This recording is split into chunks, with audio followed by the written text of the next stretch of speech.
Hello ನಮಸ್ಕಾರ, ಹೇಗಿದ್ದೀರಾ? ಎಲ್ಲರೂ ಆರಾಮಾಗಿದ್ದೀರಾ ಅಂತ ಅನ್ಕೊಳ್ತೀನಿ. Welcome back to my channel.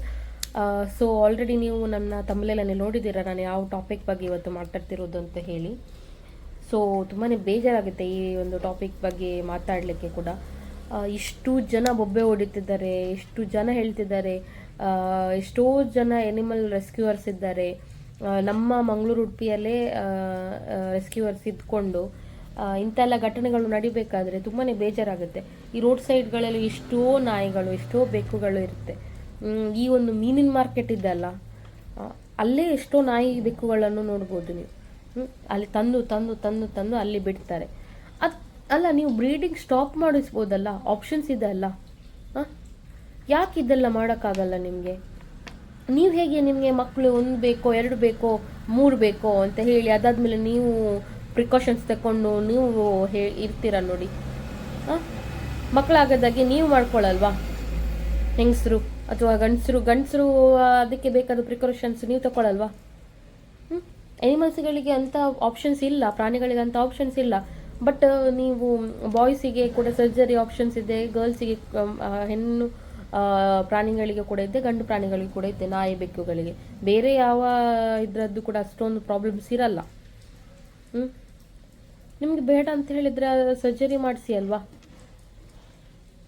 ಯಾಕೆ ಹೀಗೆ ಆ ಪ್ರಾಣಿಗಳನ್ನು ಎಲ್ಲೆಲ್ಲಿ ತಂದು ಬಿಟ್ಟು ಅವುಗಳು ರೋಡಲ್ಲಿ ಬಿದ್ದು ಸಾಯೋದು ನೋಡ್ಲಿಕ್ಕಾಗಲ್ಲ, ಪಾಪ ಅನಿಸುತ್ತೆ ಅಂಥವ್ರನ್ನೆಲ್ಲ ನೋಡಬೇಕಾದ್ರೆ.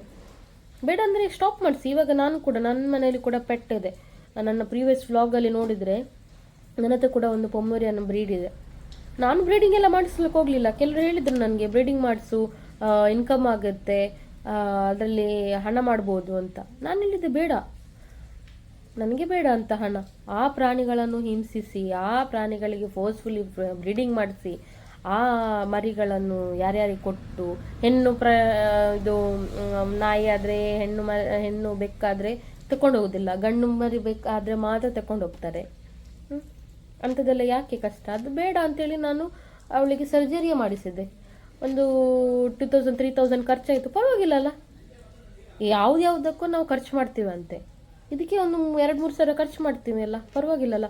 ನಿಮ್ಗೆ ಅಷ್ಟು ಕಷ್ಟ ಆಗೋದಾದರೆ ಇಲ್ಲೇ ನಮ್ಮ ಮಂಗಳೂರಲ್ಲಿ ಸಾಕ್ಷಿ ಸುನೀಲ್ ಅಂತ ಒಬ್ಬರು ಎನಿಮಲ್ ರೆಸ್ಕ್ಯೂವರ್ ಇದ್ದಾರೆ, ಆಯಿತಾ? ಆಶ್ಚರ್ಯ ಫೌಂಡೇಶನ್ ಅವರದ್ದು. ಸೊ ಅವ್ರ ಹತ್ರ ಅವರು ವರ್ಷಕ್ಕೆ 1 ಸತಿನೋ 2 ಸತಿನೋ ಏನೋ ಅವರು ಕೂಡ ಕ್ಯಾಂಪಿಂಗ್ ಮಾಡ್ತಾರೆ ಈ ಒಂದು ರಿಲೇಟೆಡ್ ಆಗಿ. ಅವರಲ್ಲಿ ಸರ್ಜರಿ ಮಾಡಿಸ್ತಾರೆ, ಇದು ಮರಿ ಹಾಕೋದಾಗೆ. ಅಲ್ಲಿ ಕರ್ಕೊಂಡು ಹೋಗಿ ಎಲ್ಲ ಒಂದು 1200 ಏನೋ ಆಗುತ್ತೆ ಖರ್ಚು, 1200-1500 ಏನೋ ಆಗುತ್ತೆ. ನಾನು ಅವರದ್ದು ಇಂಟರ್ವ್ಯೂ ಅಲ್ಲಿ ಒಂದು ನೋಡಿರುವಂಥದ್ದು ಇನ್ಫಾರ್ಮೇಷನ್. ಸೊ ಹೋಗಿ ಅಲ್ವಾ, ರಿಜಿಸ್ಟರ್ ಮಾಡ್ಕೊಳ್ಳಿ, ಹೋಗಿ ಅವ್ರ ಹತ್ರ ಇನ್ಫಾರ್ಮೇಷನ್ ತಗೊಳ್ಳಿ. ಅವ್ರದ್ದು ನಂಬರ್ ಆಶ್ಚರ್ಯ ಫೌಂಡೇಶನ್ ಅಂತ ಹೇಳಿ ನೀವು ಯೂಟ್ಯೂಬ್ ಅಲ್ಲಿ ಆಗಿರ್ಬೋದು, ಇನ್ಸ್ಟಾಗ್ರಾಮಲ್ಲಿ ಆಗಿರ್ಬೋದು, ಫೇಸ್ಬುಕ್ಕಲ್ಲಿ ಆಗಿರ್ಬೋದು, ಆಶ್ಚರ್ಯ ಫೌಂಡೇಶನ್ ಅಂತ ಹಾಕಿದರೆ ನಿಮಗೆ ಅವರದ್ದು ನಂಬರ್, ಕಾಂಟ್ಯಾಕ್ಟ್ ಡೀಟೇಲ್ಸ್ ಎಲ್ಲ ಸಿಗುತ್ತೆ. ಕಾಲ್ ಮಾಡಿ ಹೇಗೆ ರಿಜಿಸ್ಟರ್ ಮಾಡೋದು, ಯಾವಾಗ ಇರುತ್ತೆ ಎಲ್ಲ ಅವರು ವಿಡಿಯೋದಲ್ಲಿ ಹೇಳ್ತಾರೆ. ನೋಡಿ ಕರ್ಕೊಂಡೋಗಿ ಆಪ್ರೇಷನ್ ಮಾಡಿಸಿ ಅಲ್ವಾ. ಯಾಕೆ ಈ ಮರಿಗಳನ್ನು ಹೀಗೆ ಸಾಯಿಸ್ತೀರಾ? ನನಗೊಂದು ಸಿಕ್ಕಾಪಟ್ಟೆ ಬೇಜಾರಾಯಿತು, ಆಯಿತಾ? ನಾನು ಅದು ಕ್ಲಿಪ್ಪಿಂಗನ್ನು ಹಾಕಿದ್ದೀನಿ ನೋಡಿ. ಆ ಮರಿ ನಮ್ಮ ಮನೆ ಮುಂಗಡೆ ಬಿದ್ದು ಸತ್ತೋಗಿದೆ, ಬಾಯಲ್ಲಿ ರಕ್ತ ಬಂದಿತ್ತು ಪಾಪ. ಏನು ಆಕ್ಸಿಡೆಂಟ್ ಆಯಿತು ಅಥವಾ ಏನಾದರೂ ತಿಂದು ಸತ್ತೋಯ್ತೋ ಗೊತ್ತಿಲ್ಲ. ಅದನ್ನೊಂದು ಎತ್ತಿ ಆ ಕಡೆ ಒಂದು ಹಾಕಿ ಅದನ್ನು ಮಣ್ಣು ಗುಂಡಿ ತೆಗೆದು ಅದನ್ನು ಮಣ್ಣು ಮಾಡುವ ಅನ್ನೋ ಯೋಚನೆ ಕೂಡ ಯಾರ ಹತ್ರನೂ ಇಲ್ಲ. ಅಷ್ಟು ಜನ ಹೋಗಿದ್ದಾರೆ, ಅಷ್ಟು ಜನ ರೋಡಲ್ಲಿ ಹೋಗಿ ಬರ್ತಾರೆ, ಯಾರೊಬ್ಬರಿಗೂ ಕರುಣೆ ಬಂದಿಲ್ಲ.